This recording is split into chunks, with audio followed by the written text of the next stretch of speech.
sadde kisufiya Kotu dawan kotiya Jalala lehiya sinapaya Osomicha hoy tekahiya Kuya yusi alkuniya Kapauna kutawari sa malwaya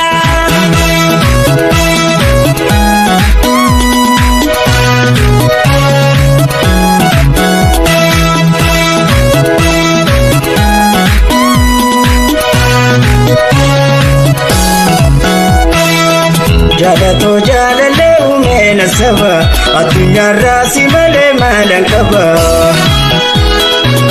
Jirenya khosin induske gakaba Orichato akametin sidaba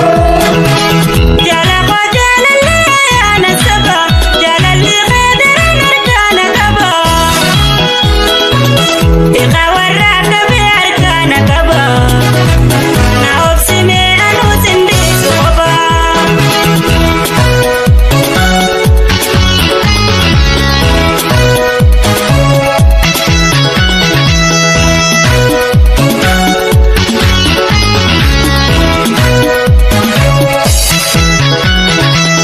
Onalali etunati fingalaisin Duhelubun tobotesin shanaisin Tobotesin shanaisin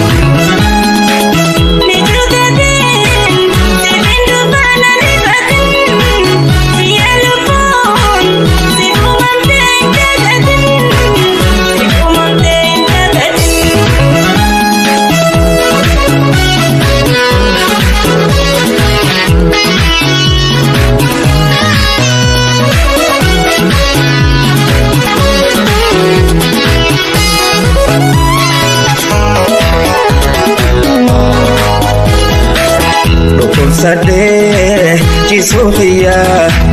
Kotu dawan kotiya Oy janala lehiya sinampaya Osomicha hoy tekahiya Kuya yusi alkuniya Kapauna kutawari sa malwaya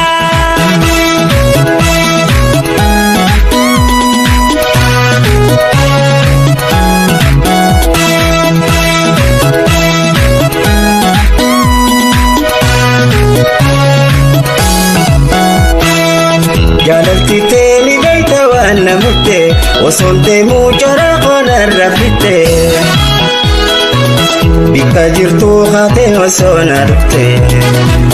Ni wajawa yona bira mulate Jalalti teni sarkana kabdi Okan siyadati dalbin na khuti Baifade dinde hujira mabuti Osi furmani nubdu fadi wati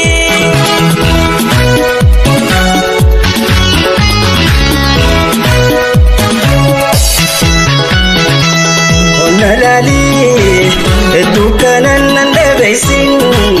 Duhelubun tobotesin shanaisin Tobotesin shanaisin Nijudatin Sikindu bana nibatin Siyalupun Sihumamtin tagatin Sihumamtin tagatin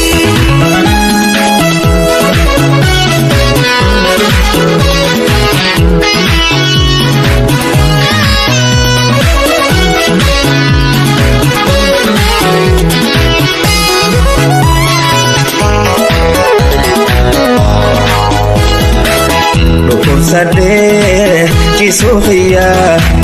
Kotu dawan kotiya Oy janala lehiya sinampaya Osomicha hoy tekahiya Kuya yusi alkuniya Kapauna kutawari sa malwaya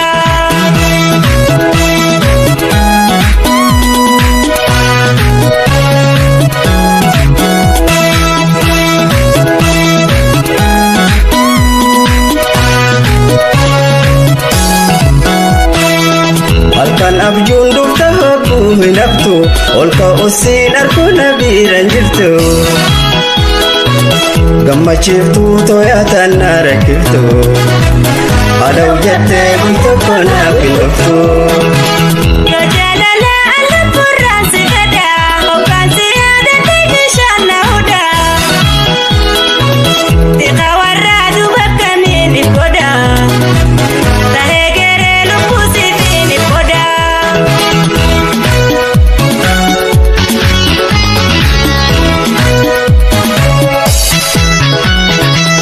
Onna laalii hedduu kanan nan dhabeessin gumee lubbuun tokkotteessin shanaysin